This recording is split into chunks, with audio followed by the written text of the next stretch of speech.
Hey, welcome back to the Graphically Hip channel. My name is Sarah, and today I thought it would be cool to make a quick little video about the most frequently asked questions that I see. And most of these questions I'm seeing in the Roland BN20 users group. So I've just kind of compiled a few of the most common ones. And if you have any other ones, please feel free to write them in the comments, and I will do my best to either create you a new video um, or answer them right in the comments for you. So the first most common question that I see is, which media do you recommend? So this could be a lot of times I see for stickers, a lot of times I see for heat press. Um, Sometimes even wrap vinyl gets asked about. So what I recommend for just regular calendared vinyl, and I do recommend that you, before you buy any vinyl, you go on and learn the difference between calendared and cast.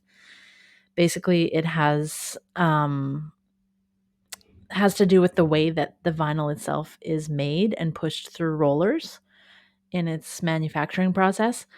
And the end result is, to summarize, calendared vinyl ends up shrinking over time.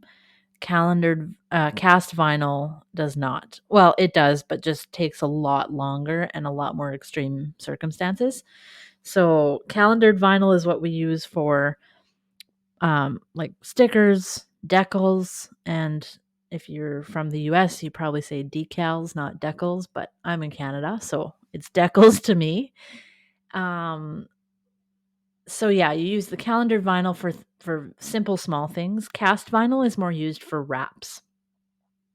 So cast vinyl typically is much more conformable. It's designed to go over concaves and convexes and curves and corners. And for example, if you were look at your car mirror, the side mirror on your car, you wouldn't use a calendared vinyl for that because it's not meant to go around that curve. You would use a cast vinyl. So that's kind of the summary, but definitely go in and watch some YouTube videos about how calendared and cast vinyls are made. So, what do I recommend for calendared vinyl, which is for decals and stickers and things like that? I recommend Oracal 3651. For me, that's the best vinyl out there. It's kind of an industry standard when you're looking at um, most print shops. And that, again, this is all of the things that I'm going to say in this video are my opinion. A lot of other people have other opinions. I've been doing this for 11 years and I've kind of found what works and what doesn't over time. So these are a professional opinion, but not the only one. So do your research, and what I recommend to you might not work for you. Um, this is just what's worked for me.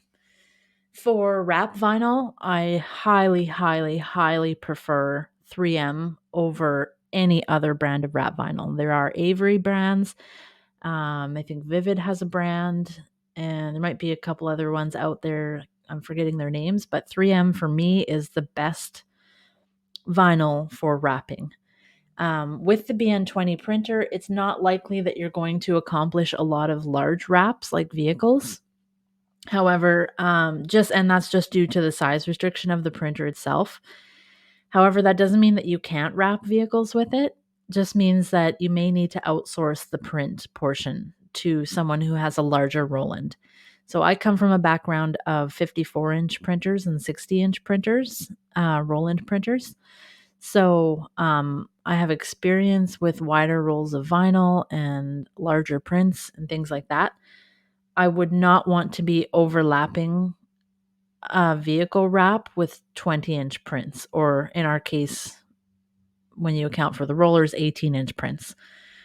So, but anyway, the 3M, I think it's called IJ180. They may have changed the name in the last little bit here, but that's what I recommend for wrap film.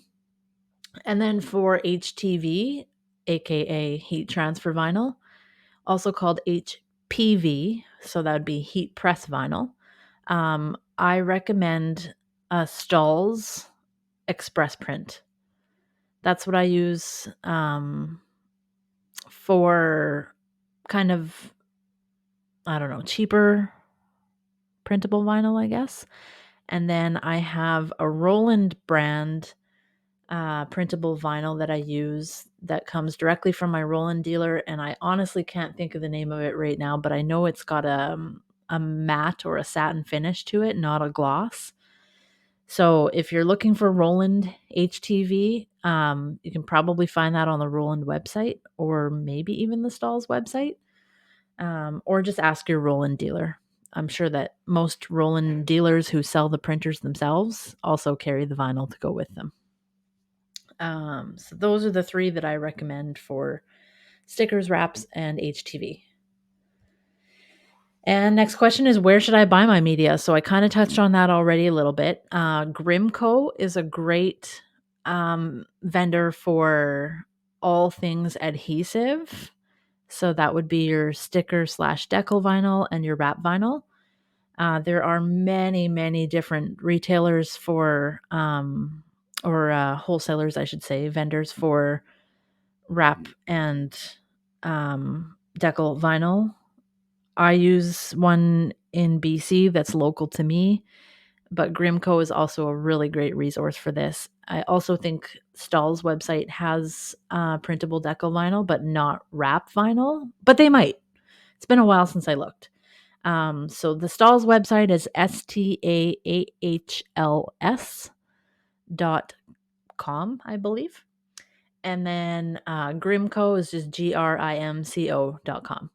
So those are the two, I think, main places to get vinyl. There are so many more. Another really good one, and I think this might be specific to Canada, but I could be wrong, is ND Graphics. So that's the letter N like Nancy, the letter D like Dennis, Graphics. So those are the places I buy my media. What should I charge for stickers? This is the age-old question.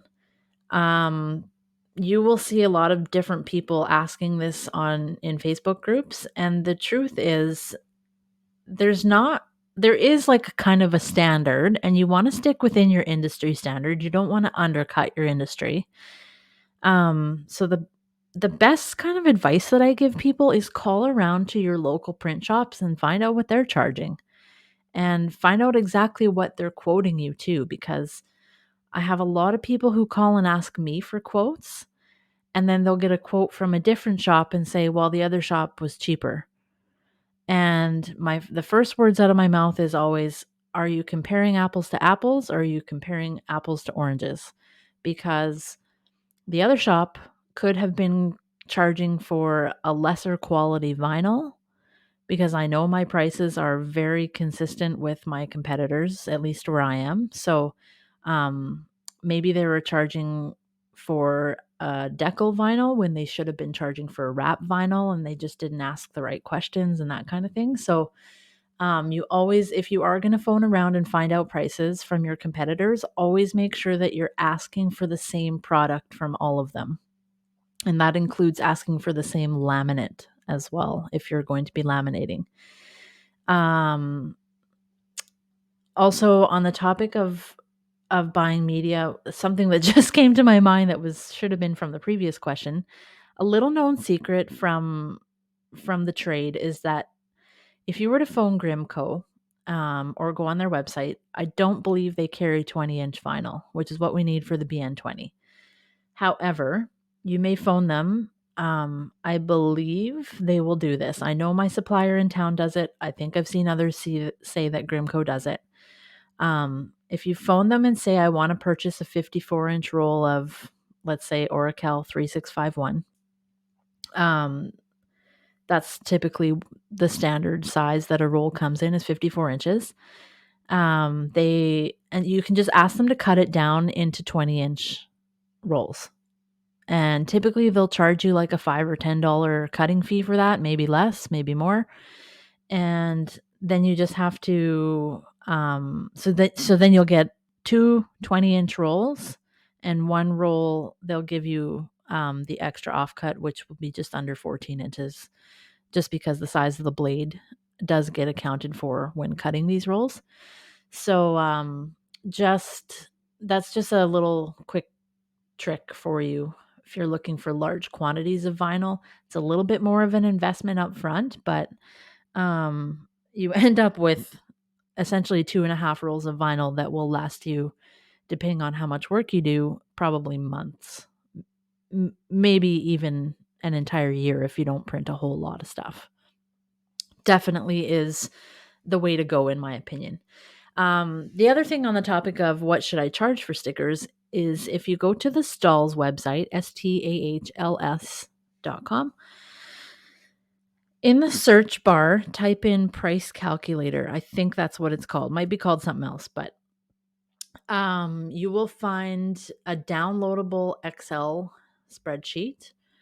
If you're using a Mac, you can download it and use it in your what is it, Pages app, I think it's called. It will just convert for you. Maybe it's not Pages. Anyway, Numbers, that's the one. In that file, you will be able to put in what vinyl you're using, what size of vinyl you're using, how many of the item that you're printing. So if it's like 1 sticker or 100 stickers or whatever it is. I believe that they account for consumables like ink. They account for labor, which is like your time spent weeding and setting up the file and all of that stuff. And then it'll spit out a number at you for what you should charge for whatever it is that you're making. The only thing that I have found, and I haven't used this tool for a while, but when I did use it last, it didn't account for power consumption. So just the fact that we have to, or we should be leaving this printer on 24 hours a day, like it plugged in, and then it uses even more power when it's actually printing and cutting. That doesn't get accounted for. So my advice is, if you're going to be using this calculator, that you really think for a minute about how many things aren't accounted for on that tool, and maybe just add in, another few dollars or $10, whatever you think you need to add in before you consider the actual price that it spits out at you. As you get used to using this tool, start recording this stuff. And what you'll find is that you kind of have a price per square foot or per linear foot. A lot of shops price by the linear foot rather than the square foot. And what that does is it ensures that, let's say you print a 12 by 12 decal on your 20-inch media, that other 20 inches minus 12, that other 8 inches of vinyl that doesn't get printed on, that then gets accounted for and charged for. Whereas if you're only pricing by the square foot, then you're not accounting for that wasted vinyl. I personally think everyone should be pricing by the linear foot, but most people don't. Most people charge by the square foot. So figure out what your square foot cost is, and that way when someone calls and asks you for a quote, let's say someone says, I need 100 3-inch circle stickers. So then you can say, okay, well, I can fit, if the stickers have bleed on them, I can roughly fit 9 stickers in a square foot. So that's $10 or whatever that is. And then charge that by, how 100 stickers can fit however many square feet. So that's my advice for what you should charge for stickers. There's also, I believe, signcraft.com should have a pricing chart on it somewhere for decals and decals with lamb and wraps and all of that stuff, and that's priced by the square foot as well. That price chart has been compiled, I believe, from many, many, many, many, many different print shops that submit their pricing per square foot to Signcraft annually. They have members, and I believe the members are the ones that submit their prices. And then they take an average of those prices and compile this chart. And I want to say that they update it. I don't know how frequently, but it is there. And it is in US dollars. So that's something else to consider if you're listening to this from outside of the US, to convert it to your form of currency. Next question. What temp should the printer room be at? So go to the Roland website, find your printer, and look up the specs. You will see in there what temp your room should be at for optimal printer use. And that being said, I have seen Roland printers be used in less than optimal conditions, and they do just fine. But just like anything else, they have to kind of describe to you what is the best conditions. So you can go on there and find that information pretty easily. I live in Canada. I live in a part of Canada that it's considered the desert. So we have very mild winters and extremely hot summers. And the room that my printer sits in doesn't have air conditioning in it. The rest of my building does, but that room doesn't. And it works just fine.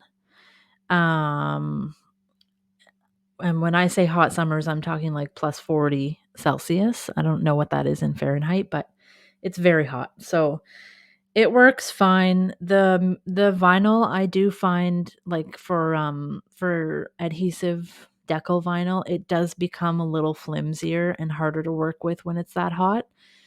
However, sometimes I just bring a fan in that room and circulate it, not directly at the printer, but just kind of around the printer, and it seems to help a little bit. And that being said, I haven't had any other problems. So, like, yes, the vinyl's a little flimsier and it isn't as easy to work with, but it hasn't affected my prints at all. And I've also seen printers, larger Roland printers, be in colder rooms than what is recommended, and they print fine as well. But this isn't always the case. In fact, I went to a sign expo in Vegas one year, 2013, and I took a course at that expo from a print expert who said you could have the exact same printer with the exact same settings and the exact same media and the exact same design, and then have that exact same group of things in a different part of the country or on the other side of the world, and you will get two completely different results. So basically what he's saying is no printer is going to print the exact same as another printer with the same settings. And that is due in large part to the environment and the ambient temperature. So most likely you're going to get color variations, whether you're printing it or whether your best friend in Antarctica is printing it. And that is, again, due in most part to the temperature of the room and the ambient settings. So just keep that in mind. If you have a client who's very picky about color, you might want to tell them that, you aren't going to get the exact same settings as you did from the guy down the street where you were getting your stickers before, but it'll be close. Next question. Do I need any other programs to use my printer? Yes, yes, yes. You need a design software, first of all. You can't just upload something into Roland and print it, because you need to be able to add cut lines to it. And you need it to be in PDF format or EPS format. So the other programs that I recommend, I personally use Illustrator. However, it is much harder to learn if you know nothing about Illustrator. If you do buy Illustrator, there are tutorial videos right within it. However, they are not specific to a printer. They are more just teaching you how to use Illustrator, not how to set up a print. So they're great tutorials and I highly recommend them.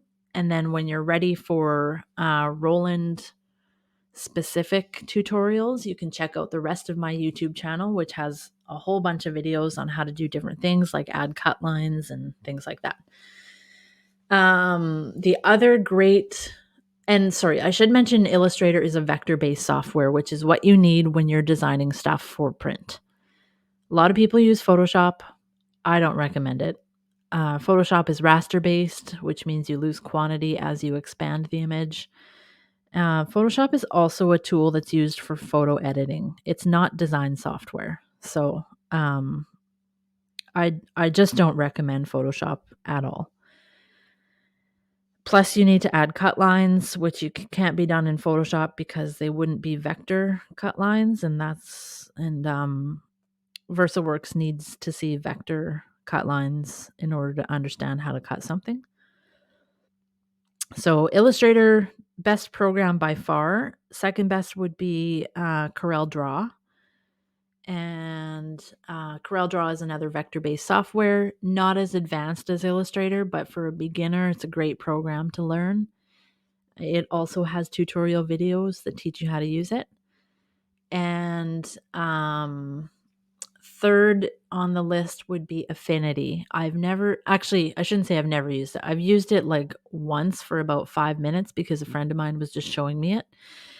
It looks to be quite a great program, but I don't have any experience with it. I just recommend Illustrator to everybody.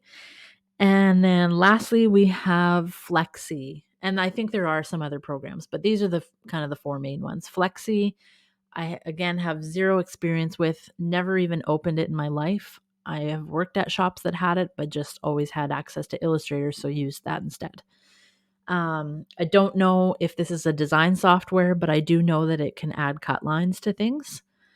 So that would be something that you need to research. How do I add cut lines to my designs? So I will refer you to another video, and if you watch to the very end of this video, there will be a link that you can click to get right to how to add cut lines to your designs. My video is for Illustrator users. If you want to know how to do it in Flexi or Corel or Affinity, you will have to research that with other YouTube videos because I don't use those programs, so I don't have videos for that. But basically, when you're in Illustrator, you just have to create the color, and my video teaches you how to do that. It's very easy. You do it one time, you add it to your Illustrator library, and then it's always there. After you create that color, which by the way only takes like 30 seconds, after you create it and save it to your library, it's just always there. So then you just have to click on your line and color it that color. That's it. 2 clicks. Very easy. Next question. What is CMYK and RGB and why do they matter? So CMYK is these are both color spaces, by the way. CMYK is a printed color space. RGB is a screen color space. So CMYK stands for cyan, magenta, yellow, and K stands for black. Then why it's represented with a K is for the word key. And that's just a very old term. They just never, I guess, changed it to B for black. But if you look at your printer, you will see a cyan, magenta, yellow, and black cartridge. That's what CMYK is for. RGB stands for red, green, blue, and is meant for designing things that will end up on screens. So when people design websites, they design it in RGB. If you were to print something that was designed in RGB and put it right next to something that was designed in CMYK and just print those two things, for example, say it was a basketball, the CMYK basketball would look much closer to real life colors, and next to the RGB basketball would look very dull and muted because RGB colors have a much wider gamut or spectrum of colors, which just means RGB has a ton more available colors to pick from. So it adds in other pixels that CMYK can't. So the RGB ends up looking much more vibrant, but also a very different color than what you want your output to be. So again, if you're designing in for web, you're going to use RGB, but we are designing in print, so we are always using CMYK. And to do that in Illustrator, you just go up to File, and then I believe it's called Color Output, or it's down at the bottom of that list. I forget the exact term of it, but you just want to choose from that list CMYK. Also, in your file name, I'll show you this in a minute. In your file name, it will say CMYK or RGB as well. And the last question is, what's the best design software to use? And I kind of covered this already. My opinion is Illustrator, Adobe Illustrator, hands down is the best design software. CorelDRAW, I think, is a superior product for the sign industry. So let's say if you're doing like parking signs or just like smaller signs or even bigger signs, Corel is superior because especially for big signs, Corel allows you to have a much bigger file, like physically, like a I don't know. Let's say you have a 16-foot wide sign that you need to make for somebody. Illustrator does have limitations in like the actual measurement that you can design, whereas Corel either doesn't have the limitation at all, or the limitation is much more forgiving and much larger. So, if you're working with really big things, I recommend Corel, or really simple things, I recommend Corel. But for anything else, I recommend Illustrator. It's just a far more advanced program. So, those are the questions that are most frequently asked. And I promised you that I would show you where to find your color thing. And that's so File, Document Color Mode, and then you want CMYK. Unless you're designing for web, and then you want RGB. And then also, let's say our printers have a tough time with lime green. So let's just say we want to print this lime. And that's just my experience. Some people may have an easier time with lime green than me, but I find the limes are almost always not super accurate. For whatever reason, the Roland just doesn't print a nice CMYK lime green. So if you're printing somebody, let's say this, I'm going to make it even a little more limey, this lime green, and they didn't like the way it looked, or you didn't like the way it looked, you could always switch that to an RGB color and still print it on your CMYK printer. And you do that by using your color palette here, which is also found in your window under color. And then you just click on the hamburger menu here, change it to RGB. Now, it didn't make much of a difference on your screen, but I promise you, when you print this, especially if you print it right next to the CMYK one, there will be a vast difference. And this doesn't only apply to lime green. You could do this with any color, even black, even though I'm not sure why you would with black, because black is pretty much just black. But just in my opinion, the lime green has a little bit of color issues. So that's how you switch between CMYK and RGB.